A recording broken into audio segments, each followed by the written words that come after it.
안녕하세요. 제 소개부터 하자면 돌싱이자 혼자 살고 있는 50대 여자입니다. 저는 제 전남편과 있었던 사연을 써볼까 해요. 다른 사연 못지않게 재밌고 속 시원하니 꼭 들어주시길 바랍니다. 26세 남편과 연애 결혼을 했어요. 저는 결혼과 동시에 일을 그만뒀습니다. 남편이 사업을 하고 있었는데 제 내조가 필요하기도 했고 저도 사무실에 나가 남편의 일을 자주 도와줘야 하는 상황이어서 제 일을 포기했어요. 남편이 하는 일은 유통사업이었어요. 담배와 주류를 수입하고 납품하는 일이었죠. 워낙 이 시장에 달려드는 업자들이 많아서 거래처를 따내는 게 하늘의 별 따기인 만큼 힘들었습니다. 그이는 열심히 발로 뛰어 많은 거래처를 확보하긴 했지만 사업은 늘 중박 수준이었답니다. 그렇게 5년 동안 남편 회사에서 사무와 격리 일을 해주며 시간을 보냈습니다. 그러다 곧 남편의 능력으로 거래처가 2배로 확보되는 쾌거를 이루게 돼 유지만 잘하면 평생 돈 걱정 없이 살 수 있을 것 같았어요. 그렇게 자리를 잡게 되자 저와 남편은 30대 초반이 됐고 임신을 계획하게 됐습니다. 저는 남편 사무실에 더는 출근하지 않고 오로지 내조만 하기로 했죠. 저희가 돈이 없어 애를 키우지 못할 상황이 아니니 더는 임신을 미룰 필요가 없다 생각해서 노력하기 시작했죠. 하지만 아이는 저희 뜻대로 생기지 않았습니다. 1년 동안 언젠간 생기겠지 하는 마음으로 보냈는데 한 번도 소식이 없더라고요. 그래서 병원에 가서 검사를 받아봤는데 남편이 무정자증이라는 결과를 들려줬습니다. 저희 둘 다 너무 충격적이어서 아무 말도 못했답니다. 제가 아이 가지고 싶다는 말을 노래처럼 떠들고 다녔는데 남편과는 절대 아이를 가질 수 없는 걸 듣게 되니 많이 복잡했습니다. 그이는 저에게 많이 미안해하며 이혼을 원하면 받아주겠다고 했습니다. 여보, 내가 불임이라니 어이가 없지? 나도 이런 결과가 나올 거라고는 상상도 못했어. 당신 애기 좋아하는데 나랑 계속 살 수 있겠어? 아직 늦지 않았으니까 떠나고 싶으면 그렇게 해. 내가 위자료랑 그동안 고생한 거 다 챙겨줄 테니까 좋은 남자 만나서 새 시집 가. 그게 뭔 개소리야. 당신 나를 뭐로 보고 그런 말을 하는 거야? 겨우 이런 거로 이혼하겠다는 게 말이나 돼? 그리고 나 사실은 애기 별로 좋아하지 않아. 괜히 당신을 가정적인 남자로 만들고 싶어서 애기 타령한 거라고. 그러니까 아무런 신경 쓰지 마. 당신이 무정자든 뭐든 상관없단 말이야. 남편이 어리석은 말을 했지만 제가 잘 말해줘서 작은 위기를 넘기게 됐습니다. 그 이후부터 저희 부부는 임신과 애기라는 단어는 금기어처럼 여기고 입에서 꺼내지 않았답니다. 그리고 아이 없이 사는 게 크게 문제가 되는 것도 아니어서 금세 잊어버렸답니다. 한편 유일한 시댁 식구인 시누이와 저는 아주 많이 가까웠어요. 사실 남편을 만나게 된 게 시누이 덕분이거든요. 시누이는 제 고등학교 동창이자 절친한 친구며 정신적 지주였습니다. 친구 때문에 남편과 결혼을 결정했다고 해도 과언이 아니었습니다. 아이를 갖지 못하는 저희 부부와는 달리 시누이는 애가 둘이나 있었답니다. 혼자 애 키우는 게 힘들다는 소리를 자주 해서 제가 이틀에 한 번씩은 찾아가서 도와줬어요. 아이들은 갓난쟁이들이었는데 하루 종일 울기만 해서 시누이가 몹시나 괴로워했답니다. 제가 시누이 집의 현관문을 열고 들어가면 구세주를 만난 표정으로 저를 반겼어요. 친구야, 옳게 와줬구나. 고맙다, 고마워. 안 그래도 애기 둘을 동시에 안고 있어서 팔목이 나갈 것 같았거든. 어서 와서 첫째 좀 안아줘. 네가 나보다 힘이 세니까. 고생 많다, 친구야. 그러게 텀을 두고 둘째를 낳으라니까 뭐가 급하다고 연년생으로 낳았냐? 내가 이럴 줄 알았니? 난 순둥이들만 나올 줄 알았다고.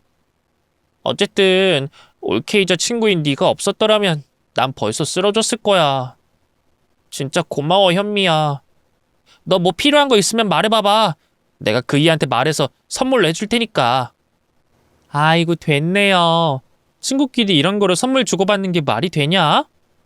괜히 뭘 받으면 여기 찾아오는 게 불편해질걸? 내가 오는 게 싫으면 선물 주든가. 그러자 친구는 절대 선물을 주지 않겠다고 다짐하며 저에게 절대 발길을 끊지 말아달라고 부탁의 말을 했답니다. 그래서 전 제가 낳지 못하는 아기들을 매일같이 보러 가서 돌봐주며 힐링하고 돌아왔습니다. 아이들이 초등학교에 들어가기 전까지는 거의 매주 가서 육아를 도와줬고 이후부터는 뜸하게 찾아가게 됐네요. 그렇게 저희는 20년의 세월을 남편과 부부로 잘 지내며 50대 줄에 들어섰어요. 나이가 먹어서 그런지 부부관계가 뜸해지고 대화도 그닥 많이 하지 않았습니다. 사랑보다는 의리와 우정으로 같이 사는 기분이었죠. 남편은 자기 일을 열심히 했고 저는 내조와 더불어 한 가지 중요한 일을 하기 시작했습니다.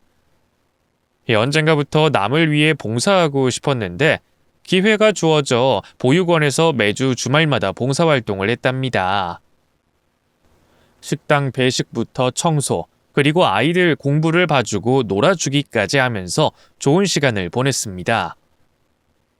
사실 봉사활동을 가서 아이들에게 조금의 도움과 힘을 주려고 갔는데 오히려 제가 치유받고 힘을 받아서 돌아왔어요. 그래서 더 열정적으로 봉사활동에 나섰답니다. 그래서 남편과 저는 서로를 잘 배려하고 이해하며 잘 지내고 있었는데 이 코로나라는 무서운 병이 뉴스에 터지고 많은 제약들이 생기며 남편의 유통사업이 심하게 어려워졌습니다. 남편이 유통하는 술집이 줄줄이 문을 닫으니 거래처가 절반 이상 사라지게 돼서 매출이 반에 반토막이 나고 말았죠. 뿐만 아니라 거래하던 업체에서 잔금을 치르지 않고 잠수를 타는 바람에 크게 손해를 보게 됐습니다. 이래저래 정신적으로 힘든 상황이라 제가 조금이라도 도움이 돼보려고 남편 사무실에 나가겠다고 했더니 지금은 자기 혼자서 발로 뛰어야 할 상황이니 괜히 나와서 고생하지 말라고 말리더라고요. 그래서 남편 사무실에는 나가지 않고 다른 방법으로 그 일을 도와주기로 마음먹었습니다. 알바라도 뛰어서 생활비도 벌고 남편에게 조금의 돈이라도 보태줄 생각이었죠. 코로나 시국이긴 했지만 채용 사이트를 들어가 보니 여러 공장에서 공고가 올라와 있더라고요. 집에서 컴퓨터를 많이 한다는 뉴스를 본 적이 있었는데 진짜 컴퓨터 공장에서 일손이 부족하니 당장 출근할 사람이 필요하다는 공고를 보게 됐습니다. 그래서 전 한치의 고민도 하지 않고 곧장 이력서를 내고 면접을 봤습니다. 면접은 그냥 몸이 건강한지만 확인하고는 바로 일을 시작하라고 하더군요.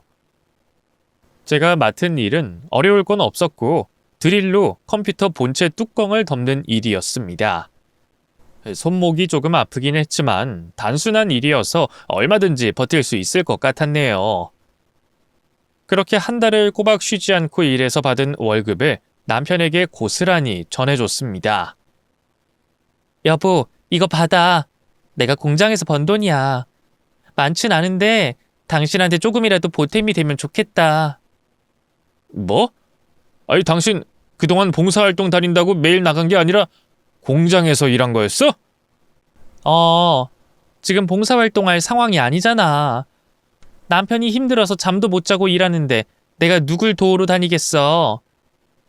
여하튼 당신한테 조금이라도 도움되고 싶어서 벌어왔어. 이거 받고 힘 좀 내. 어깨 좀 펴고.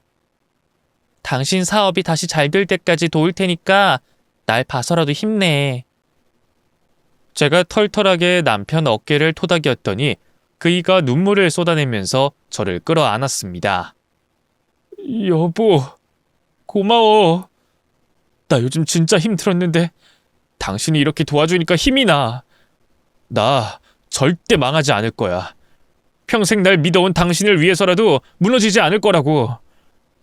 여보, 사랑해? 어이씨구, 돈 봉투 주니까 사랑한다는 말이 절로 나오나 보네? 으이그, 그만 울어. 그렇게 울고 있으니까 꼭 꼬맹이 같다. 당신이 나보다 어른스러우니까 그렇지. 난 여보가 이렇게까지 해줄 거라고는 상상도 못했어. 진심으로 고마워. 남편은 저에게 꼭 보답하겠다며 다음 날에도 이른 시간에 출근해서 거래처를 하나라도 더 구하려고 많은 상가들을 돌아다녔답니다. 저도 공장에서 똑같이 일하면서 지냈는데 남편이 기뻐하는 모습을 보니 일할 맛이 나더라고요. 코로나가 무섭고 싫긴 했는데 남편과 더 가까워진 것 같아서 좋기도 했답니다. 그렇게 몇 개월 동안 똑같은 일상을 반복하고 있던 중 저는 일요일에 쉬게 됐고 남편은 또 밖으로 나가 거래처를 알아보겠다고 나섰습니다. 제가 가지 말고 하루 정도는 놀자고 했더니 저에게 약속한 걸 지키려면 쉬거나 노는 건 사치라고 말하며 나가더군요. 여보, 쉬엄쉬엄 해. 당신 그러다가 병나. 거래처 찾아내려다가 당신이 쓰러지게 생겼어. 아니야, 난 괜찮아, 여보.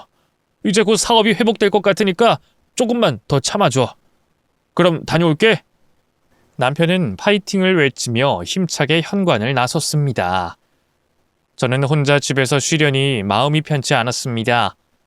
그래서 모처럼 시누이의 집에 가보려고 전화를 했더니 역시나 빨리 놀러 오라고 하더군요.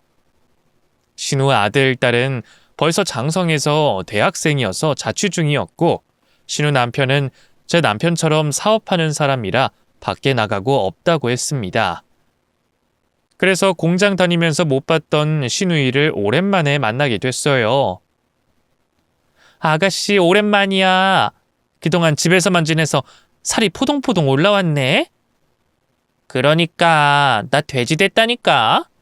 먹고 굴러다니기만 해서 뱃살이 출렁거린다고. 그런데 올케는 더 날씬해졌네. 요즘 일하더니 살이 빠졌나 봐. 현미, 너는 50 넘어서도 이렇게 예쁘냐? 너 반칙이야. 내가 뭐가 예쁘니? 그냥 아줌마지. 애들은 학교 잘 다니고 있지? 조카들이 나한테 요즘 연락 안 하더라.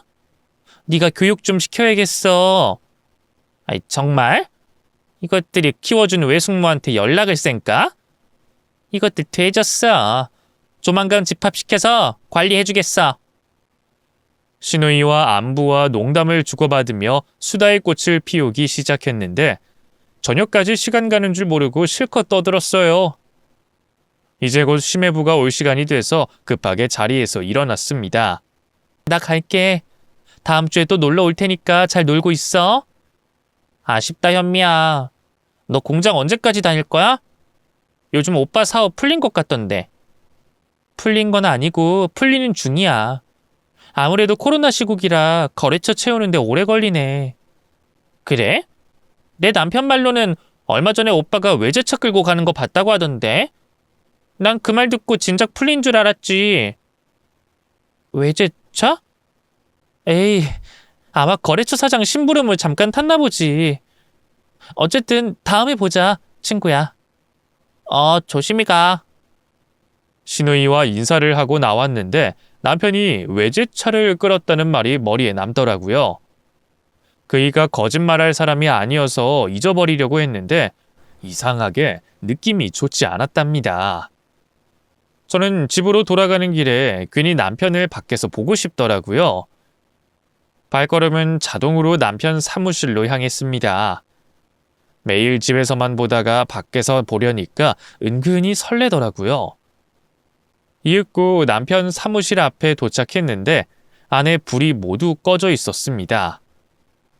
제가 한 발 늦게 왔나 싶어 발걸음을 돌리려는데 사무실 안에서 비명소리가 들렸답니다.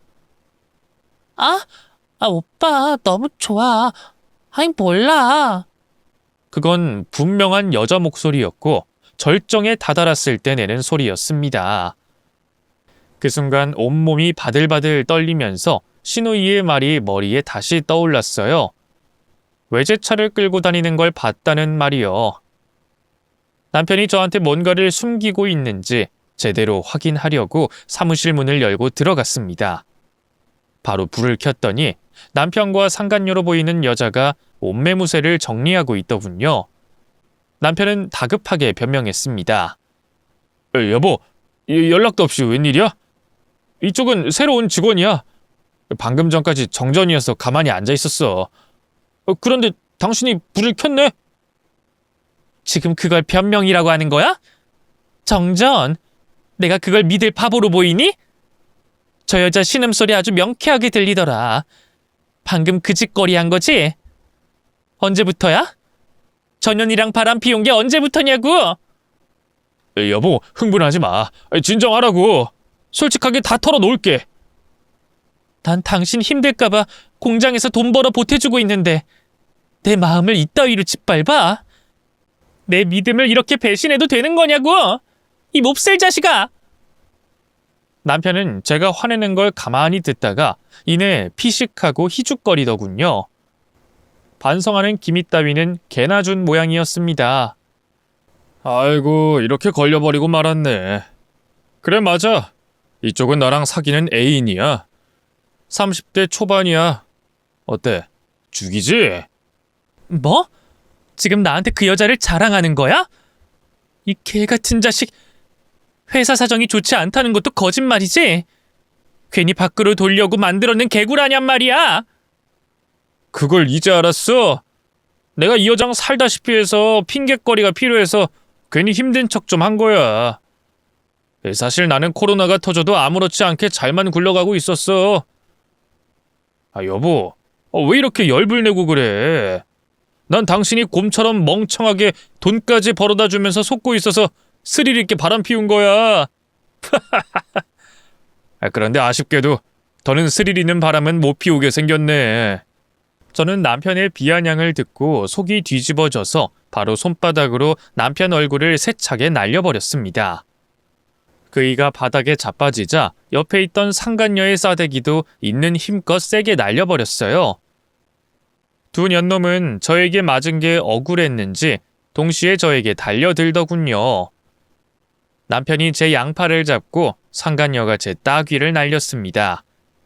이에 저는 본능적으로 몸을 움직였어요. 무릎으로 남편의 낭심을 걷어차서 쓰러뜨리고 상간녀의 손가락을 잡고 이빨로 깨물었습니다. 얼마나 세게 물었는지 상간녀가 비명을 지르며 울부짖었어요. 아! 이봐 아줌마! 이것 놔! 내 손가락 부러지겠어! 아! 하지만 저는 절대 입을 벌리지 않고 꽉 깨물었어요. 그 사이 급소를 맞은 남편이 회복됐는지 다시 일어서려고 했어요. 저는 그 순간을 놓치지 않고 구두 굽으로 낭심을 한 대 더 걷어차 버렸죠. 그래서 그이는 다시 그곳을 부여잡고 바닥을 대굴대굴 굴렀습니다. 상간녀 손가락은 여전히 제 입안에 있었고요. 제발 놓아달라고 사정하는데 이 한 번 물면 놓지 않는 개처럼 아주 그냥 씹어 먹어버릴 기세로 끝까지 물어뜯었습니다. 상간녀가 거의 실신하려고 할 때 손가락을 입에서 놔줬답니다. 두 년놈은 바닥에 쓰러져서 고통스러워하는 표정을 짓고 있었는데 남편이 바로 결심의 말을 꺼내더군요. 이 짐승 같은 무식한 년, 곰인 줄 알았는데 진짜 곰탱이가 따로 없어. 남편 거길 걷어차고 연약한 여자 손가락을 깨물고 개패듯이 패? 너 같은 년이랑은 하루도 못 살아. 이혼해! 이혼 얘기를 왜 당신이 꺼내? 내가 소송해서 아주 개박살을 내주겠어. 당신이 얼마나 더러운 놈인지 다 밝혀서 개쪽 당하게 해주겠다고. 당신 거래처에 소문 다 돌려서 망하게도 해줄 거야. 야, 그게 가능할 것 같아? 너 우리가 바람 피운 증거 있어? 요즘엔 직접적인 증거 없으면 인정이 안 돼, 이 곰탱이년아. 그냥 내가 1억 줄 테니까 그거 먹고 떨어져. 1억? 내가 당신 뒷바라지 해준 게 20년이 넘는데 꼴랑 1억? 내가 소송해서 당신 재산 절반 이상을 뜯어올 거야. 그동안 사업으로 처먹은 돈 싸그리 뜯어주겠다고. 너 이러면 후회할 거야. 당신이 소송 걸면 아주 크게 후회할 거야. 내가 한 푼도 안 주는 건 물론이고 당신이 위자료를 토해내게 만들 수 있다고. 나 아주 무서운 사람이야. 내가 유통업하면서 아는 건달이랑 양아치들이 얼마나 많이 알게 된 줄 알아? 당신 다치고 싶지 않으면 1억 받고 떨어져. 남편은 뭐가 그리 당당한지 소송하면 도리어 제가 위자료를 토해내게 만들겠다고 하더군요. 그래서 전 마음대로 해보라고 마지막 말을 남기며 두 년놈의 사진을 뒤늦게 찍고 밖으로 나왔답니다. 그리고 갈 곳 없던 저는 한 모텔에서 잠을 잤답니다. 공장은 계속 다닐 이유가 없어 바로 그만두겠다고 연락을 하고 변호사 사무실을 찾아갔어요. 제가 들이민 사진은 불륜으로 인정받기 어렵다며 다른 증거가 있는지 찾아보라고 하더군요. 그래서 남편의 뒤를 밟으라고 사람을 붙여봤는데 이미 제가 무슨 짓을 벌일지 눈치채고 있어서 요리조리 미꾸라지 새끼처럼 잘도 빠져나가더라고요. 나중에 상간녀와 둘이 길에서 손을 잡은 사진 한 장만 건지게 됐는데 그건 역시 증거로는 턱없이 부족하다고 했답니다. 변호사는 증거가 약하긴 하지만 자기가 판사를 설득하는 말을 해서 조금이라도 저의 편에 서게 해주겠다고 말했어요. 게다가 20년 이상 세월을 같이 살았으니 남편 재산의 절반까지는 아니더라도 30%까지는 받아낼 가능성이 있다고 말해줬어요. 일단 남편의 재산을 받고 이혼 뒤에 다른 복수를 해줄 계획이었죠. 재판까지는 4주가 남아있어 긴장한 채 모텔을 전전하며 하루를 보냈답니다. 그리고 제가 이혼 소송을 하게 됐다는 소식을 시누이에게 전했습니다. 아가씨, 진영아, 나 이혼할 거야. 뭐라고? 이혼? 갑자기 왜? 오빠가 무슨 실수라도 한 거야? 응, 아주 큰 잘못을 했어. 바람 피운 것도 모자라서 날 협박했어. 합의 이혼하지 않으면 변호사팀 꾸려서 위자료를 100개 하겠대. 그 인간 그렇게 바닥인 놈인 줄 이제야 알았어. 20년 넘게 속고 산 기분이라고. 제가 세세히 털어놨더니 시누이가 크게 놀라며 그게 진실이냐고 되물었습니다. 몇 번을 되풀이하며 눈물을 흘렸더니 그제야 제 말을 믿어주는 눈치였어요.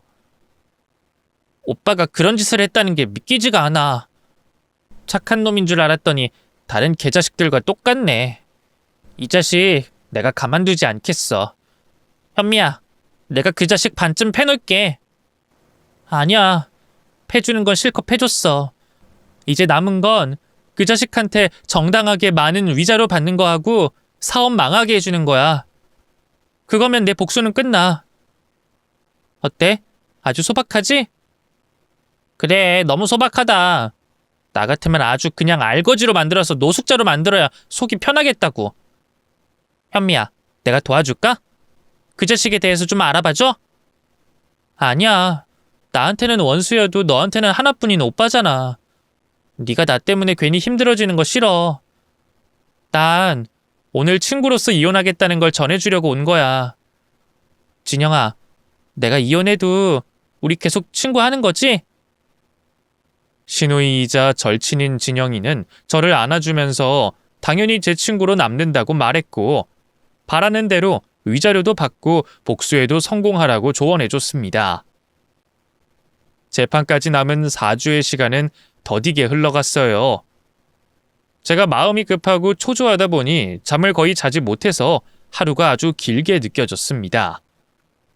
마음이 복잡하니 어디선가 힘을 받으면 좋겠다는 생각을 해서 제가 다니던 보육원에 봉사활동을 하러 나갔답니다. 다시 나갔더니 같이 봉사하던 분들이 왜 이리 오랜만에 왔냐고 반가워해 주셨어요. 그때부터 긴장이 풀렸고 아이들이 어지럽힌 방을 치우며 복잡한 머리를 청소했고 아이들의 웃음을 보고 나서야 편한 마음으로 미소를 지을 수 있었습니다. 억지로 웃는 게 아닌 마음에서 우러나오는 그런 웃음이었죠. 다시 보육원 봉사에 발을 들이니 매일 아침만 되면 아이들이 떠올라서 저절로 발걸음이 보육원을 향했습니다. 나이를 초월한 우정과 사랑을 느낄 수 있었으니 그곳이 꼭 저의 집처럼 느껴졌답니다. 그리고 봉사를 하며 느낀 게 저처럼 치유하려고 찾아오는 사람이 많다는 거였어요. 처음 보는 사람들이 여럿 보였는데 그 중에서 한 남자는 일을 정말로 열심히 했는데 저를 졸졸 따라다녔답니다. 제가 식당에서 밥을 하고 있으면 옆에 와서 설거지를 도왔고 청소를 하러 방을 돌고 있으면 제 뒤에서 걸레질하며 붙어 다녔습니다. 사실 조금 불편하긴 했지만 같은 마음으로 봉사하러 온 사람에게 붙어 다니지 말라고 모진말을 하기가 좀 그래서 가만히 있었습니다. 그런데 그 남자가 며칠 뒤에 다짜고짜 저를 짝사랑하고 있다며 고백을 하는 겁니다. 저는 눈, 코, 입을 확장하며 크게 놀랐어요.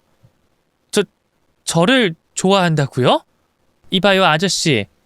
여기가 봉사하는 곳이지 이성 만남을 하는 곳이던가요? 못 들은 거로 할 테니 제 뒤 그만 따라다니세요. 저기 현미 씨, 저도 그런 마음 가지고 봉사하러 나온 게 아닙니다. 그런데 사람 마음이라는 게 마음대로 되는 게 아니잖아요. 나도 모르게 현미 씨한테 사랑에 빠졌단 말입니다. 제 말을 이해하지 못한 것 같아서 확실하게 못을 받기로 했습니다. 저 유부녀거든요? 괜히 이상한 상상하지 말고 그만 떨어지시죠. 거짓말하지 마세요. 미호기 아줌마한테 들었는데 현미 씨 이혼녀라고 하던데요. 네? 그 아줌마한테 저에 대해 물어봤어요? 이봐요. 제가 확실히 말할게요. 전 아직 이혼하지 않았어요. 소송에서 3주 뒤에 재판 받을 겁니다. 그러니까 법적으로는 아직 유부녀란 말이에요. 저한테 또다시 이런 식으로 달라붙으면 보육원 원장님과 봉사자들한테 다 말해서 망신 줄 거예요. 이 정도면 알아듣고 떠날 줄 알았는데 그 남자는 저를 포기할 생각이 없다고 하더군요. 현미 씨, 이혼 소송 중이나 이혼한 거나 뭐가 다릅니까? 외로운 남녀가 짝짓고 지내는 게 뭐 어떻다고 이 난리를 치는 거예요. 그래요, 소문 내세요.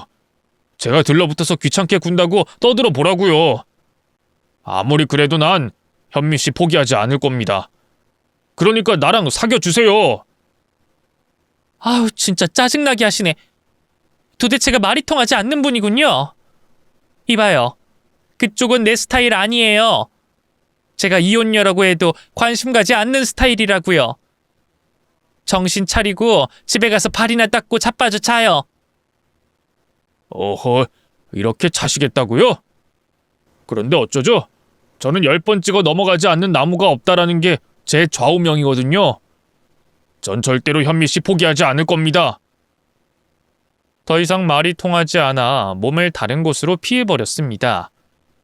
봉사자들이 많은 곳으로 갔더니 다행히 말을 걸지 않더군요. 아직 그 정도 용기는 없던 모양입니다.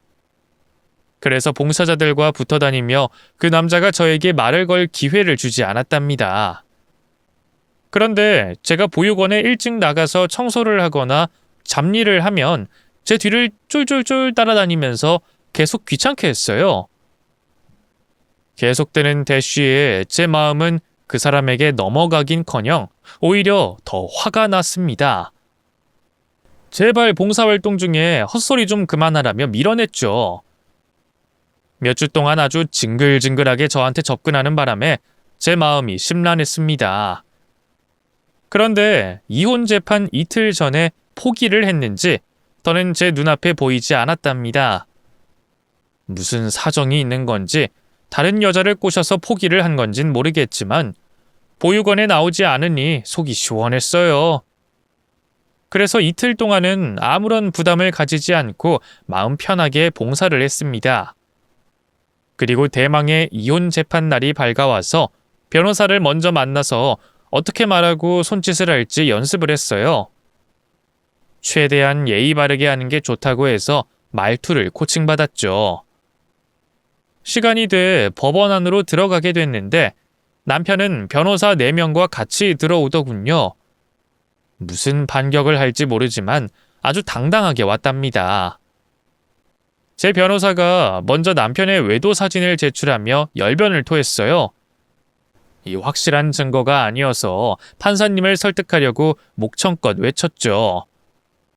그러자 판사님은 고개를 갸웃거리며 다른 증거는 없냐고 물으셨고 남편 측 변호사의 변론을 듣기 시작했습니다. 그런데 변호사가 말도 안 되는 사진을 제출하며 저의 외도를 주장했답니다. 사진을 저에게 보여주며 사진 속 인물이 제가 맞냐고 묻더군요. 사진 속의 인물은 저와 보육원에서 저에게 대쉬하던 남자의 모습이었습니다. 제가 아이들 방 청소를 하고 나오는 모습과 그 뒤로 바지를 축혀 입는 그 남자의 더러운 모습이었답니다. 이 상황을 보니 저에게 대쉬하던 남자는 남편이 심어둔 사람인 것 같았어요. 저에게 불륜 누명을 씌우려고 붙인 거죠. 그런데 사진 속 남자의 모습은 하나같이 더러운 표정과 더러운 손짓을 하고 있었습니다. 모르는 사람이 보면 방에서 한바탕 사랑을 하고 나온 장면으로 오해하기 쉬울 것 같았죠.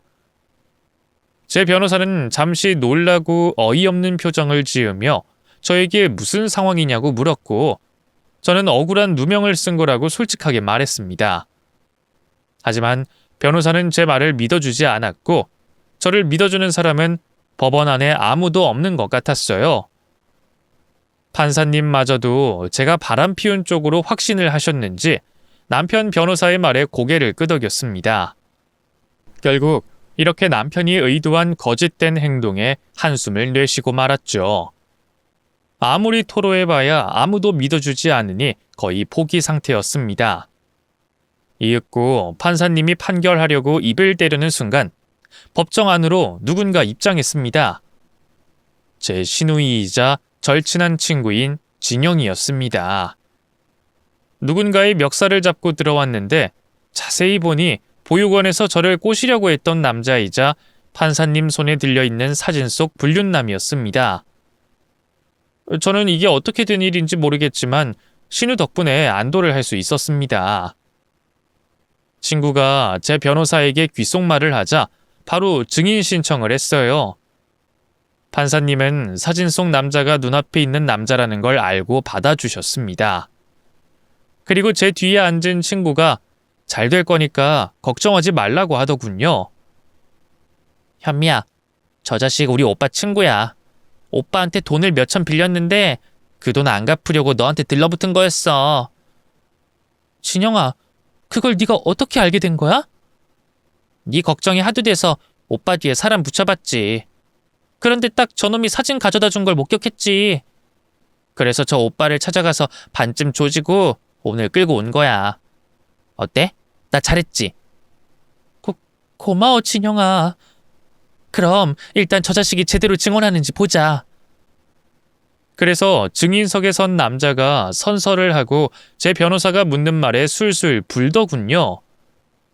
남편과 작전을 세운 것과 돈을 빌린 상태여서 어쩔 수 없이 시키는 대로 저에게 접근했다고 말이죠.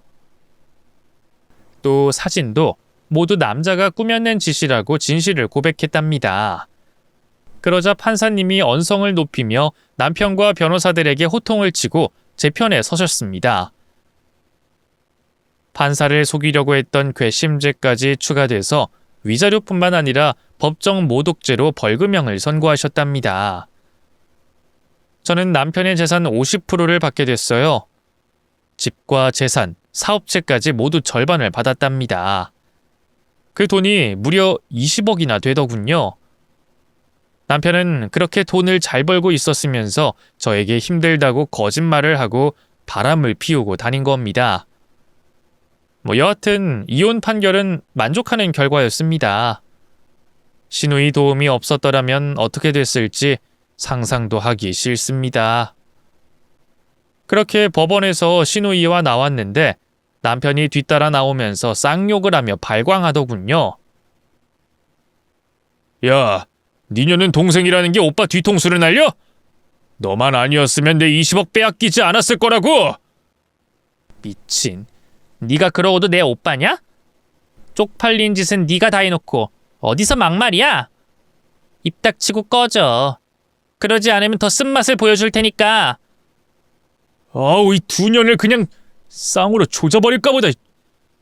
야, 내가 이 정도로 무너질 것 같아? 니들이 아무리 깝쳐도 여전히 건재하다고. 야, 주현미. 그 돈으로 벽에 똥칠할 때까지 잘 살아봐. 내가 니년 존나게 무섭게 해줄게. 그이가 뱉은 욕들이 거슬려서 저는 뺨따구를 강하게 한 대 날렸습니다. 그러자 남편은 법원 앞계단을 굴러 떨어졌답니다. 저의 한 방이 아주 제대로 남편 턱주가리에 꽂힌 거였죠. 저와 진영이는 깔깔거리며 비웃으며 쓰러진 남편 옆으로 지나갔습니다. 그이는 끝까지 저를 가만두지 않겠다며 패악질을 하더군요. 저 역시 아직 복수가 남았으니 기대하고 있으라고 전했습니다. 그렇게 며칠 뒤 제 통장에 20억의 위자료가 들어왔어요.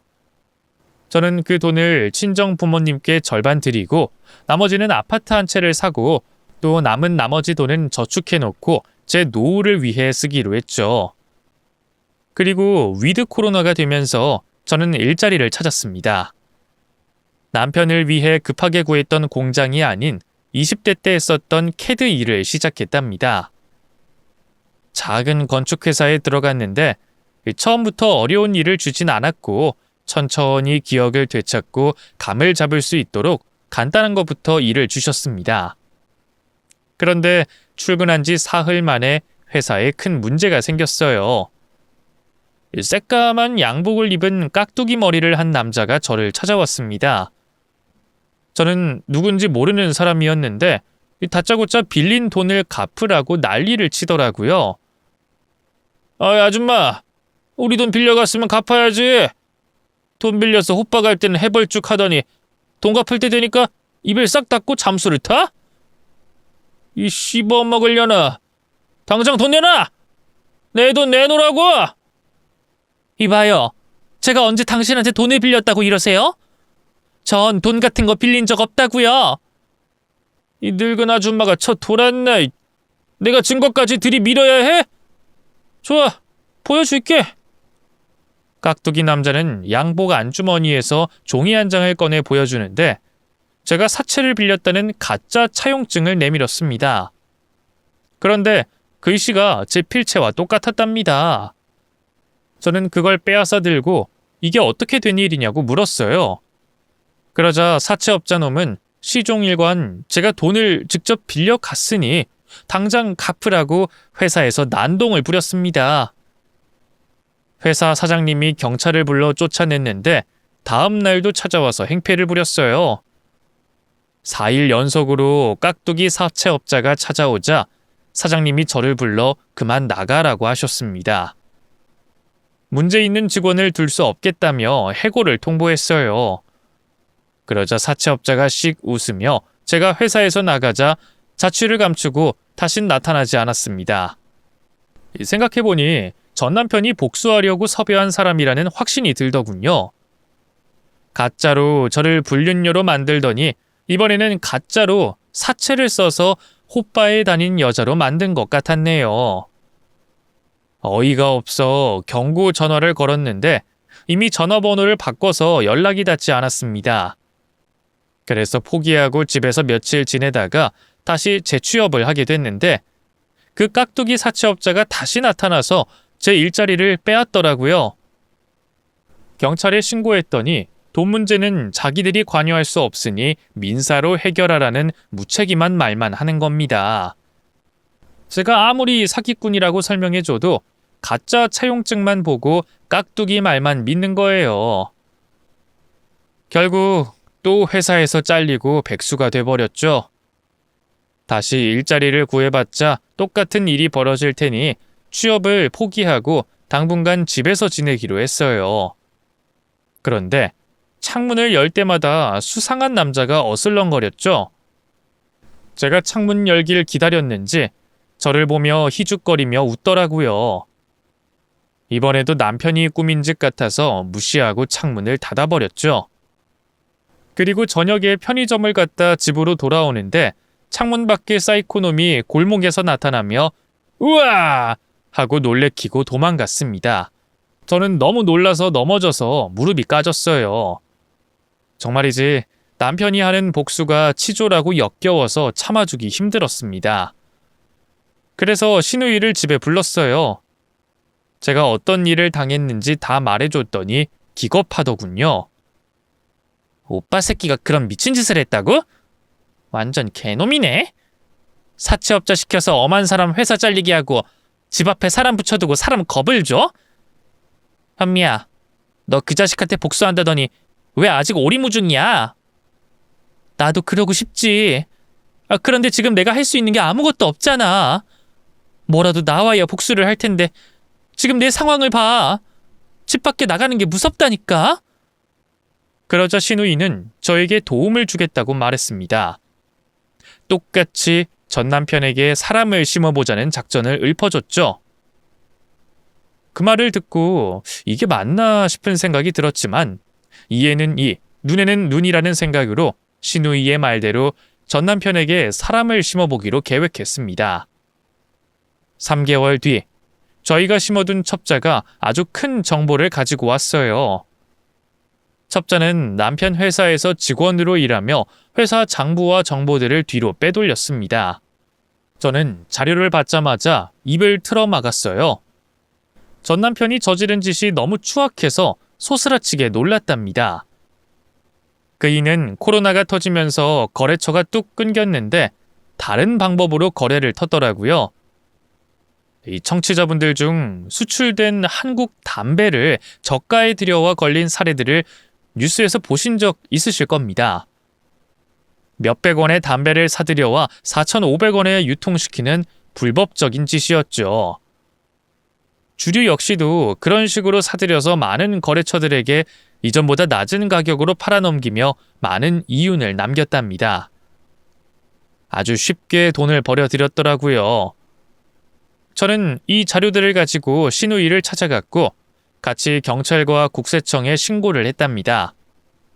이튿날 남편 회사는 난리가 났습니다. 저와 시누이는 그의 회사 앞에 주차를 해두고 상황을 지켜봤는데 전 남편은 쇠고랑을 차고 나오더라고요. 그리고 경찰, 검찰들이 합동으로 와서 회사에 있던 컴퓨터와 창고에 보관한 불법 수입한 담배와 주류를 챙겨 나왔어요. 전 남편은 구속 수사를 받게 됐는데 비싼 변호사를 구했지만 불법적인 일을 저지른 증거가 차고 넘쳐나서 유죄 판결을 받게 됐죠. 전 재산 몰수와 징역까지 선고받아서 알거지가 되고 시궁창 속에 처박혀 살게 되는 것으로 끝이 났죠. 저는 쾌재를 부르며 얼마 뒤에 전 남편 면회를 갔습니다. 실컷 비웃고 조롱해 주려고 말이죠. 그이는 제 면회를 받아줬고 곧 유리 너머에 수의를 입은 전 남편을 보게 됐답니다. 이야, 당신 옷 잘 어울린다. 그 옷을 몇 년이나 입는다 그랬더라? 5년? 너무 짧긴 한데 만족하는 결과야. 알거지가 된 상태로 밖에 나와서 뭘 하면서 살지 아주 궁금하거든. 당신 짓이었지? 이 개같은 년아. 네 년이 내 회사에 사람 심어놓은 거였어? 나한테 20억 받았으면 입 닥치고 살 것이지 왜 지랄한 거야? 몰라서 물어? 당신이 잠자는 곰탱이 코털을 건드렸잖아. 누가 사람 붙여서 날 괴롭히래? 다 네 놈이 자청한 일이야. 그깟 회사 좀 잘리게 하고 집 앞에서 놀래킨 거? 난 최소한 당신 재산에 손대지는 않았다고! 그런데 당신은 날 이렇게 패가망신하게 만들어? 너 내가 가만 안 둬. 그래, 가만두지 마. 그래야 네 놈이 출소하면 계속 괴롭힐 수 있을 테니까. 그런데 말이야, 이제 사람 붙여서 날 괴롭힐 돈이 없지 않나? 당신 전 재산 압수당했다며? 으이그, 불쌍해라. 깜빵에서 콩밥 맛있게 먹고 5년 뒤에 출소해서 바닥 기면서 살아봐. 그때가 되면 내가 또 괴롭혀 줄 테니까. 저는 실컷 조롱하고 자리에서 일어났습니다. 그러자 전 남편이 면회실 유리창을 주먹으로 쾅쾅 치면서 지랄 발광을 하더군요. 그러자 바로 교도관들이 튀어나와 남편 사지를 붙잡고 끌고 들어갔습니다. 그게 제가 본 전 남편의 마지막 모습이었어요. 작년에 감옥을 들어갔으니 앞으로 4년 뒤에나 사회로 나오겠네요. 그렇게 복수를 멋지고 시원하게 끝낸 저는 다시 취직 자리를 얻게 돼 평일에는 직장을 다녔고 주말에는 보육원의 봉사활동을 나갔답니다. 그런데 이번에도 누군가 저를 짝사랑한다며 졸졸 따라다녔어요. 전 남편이 붙여놓은 놈인 건지 전에 저에게 접근한 놈과 하는 짓이 똑같았습니다. 현미 씨, 이 사나이 불타는 가슴을 왜 몰라주십니까? 나 박광정, 주현미 당신을 진심으로 사랑하고 사모합니다. 내 마음 받아주세요. 그만 좀 해요. 도대체 누가 시킨 거예요? 제 전 남편이 시킨 거죠? 누굴 바보로 알아요? 왜? 이번엔 날 꼬셔서 재산 털어먹으라고 임무 받은 겁니까? 그게 무슨 말이에요, 현미 씨? 전 남편이요? 이혼한 적이 있어요? 그랬구나. 이혼의 아픔이 있으셨구나. 하긴 나이가 50대니 그럴 만도 하지. 그런데 현미 씨, 나는 총각입니다. 여기 보육원에서 봉사활동한 지 20년 넘은 50대 청년이라고요. 네? 여기서 20년을 일하셨다고요? 그럼 제 전 남편이 보낸 사람이 아니세요? 현미 씨, 아까부터 무슨 말을 하시는 건지 하나도 못 알아듣겠습니다. 제가 현미 씨 재산을 털어먹는다는 말도 이해가 안 돼요. 저는 요 앞에 있는 대형마트 사장이에요. 돈이라면 똥 닦으면서 써도 넘치게 많다고요. 그러니까 걱정 마시고 날 한번 만나 주세요. 제가 제대로 오해한 모양이었습니다. 그래도 확인을 해보려고 보육원 원장님에게 물어보니 확실히 선량한 사람이었더라고요. 또 대형마트를 2개나 가진 어마어마한 갑부인 것도 맞았습니다. 그런데 남편과 관련이 없다고 해도 제가 아직 남자를 만날 준비가 되지 않아 거절했습니다. 하지만 광정 씨는 아주 심하게 집요했어요. 봉사자들 모두에게 저를 좋아한다고 자신이 소문을 냈더라고요. 그래서 봉사자들 모두 저에게 광정 씨와 잘해보라고 조언까지 해줬답니다. 이혼 여인 제가 총각인 남자를 어떻게 만나나 하는 생각이 들긴 했지만 선한 모습을 많이 보여준 광정 씨에게 언젠가부터 관심이 가기 시작했습니다. 그래서 양심 없긴 하지만 광정 씨가 식사를 같이 하자는 말에 덥석 알겠다고 대답하고 말았답니다. 그날이 저와 광정 씨가 사귀게 된 날이 됐네요.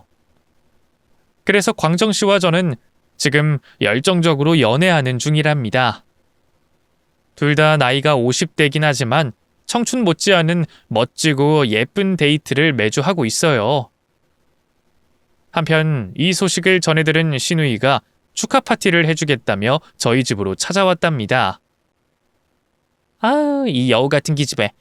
우리 오빠랑 이혼한 지 얼마나 됐다고 벌써 연애를 하니? 진영아, 나도 만날 생각이 없었는데 그 남자가 내 뒤를 계속 귀찮게 쫓아다니잖아. 외모도 멋있고 성격도 아주 착하고 좋아서 사귀게 된 거야. 야, 나 아직 예쁘긴 한가 봐. 어머머, 이 기집애 아주 비행기 타고 있구만. 그래, 이 기집애야. 너 예쁘다. 됐냐? 그렇게 신우이는 저를 진심으로 축하해줬고 계속해서 친한 친구로 잘 지내게 됐습니다. 제 사연은 이렇게 막을 내리게 됐네요. 남편에게 제대로 된 배신을 당한 한솔인 여자가 얼마나 무서운지 잘 들으셨죠? 전 남편이 출소하면 어떻게 사는지 끝까지 두고 볼 작정입니다. 그럼 이만 줄이겠습니다. 끝까지 들어주신 분들께 진심으로 감사드려요. 50대 파이팅! 안녕히 계세요.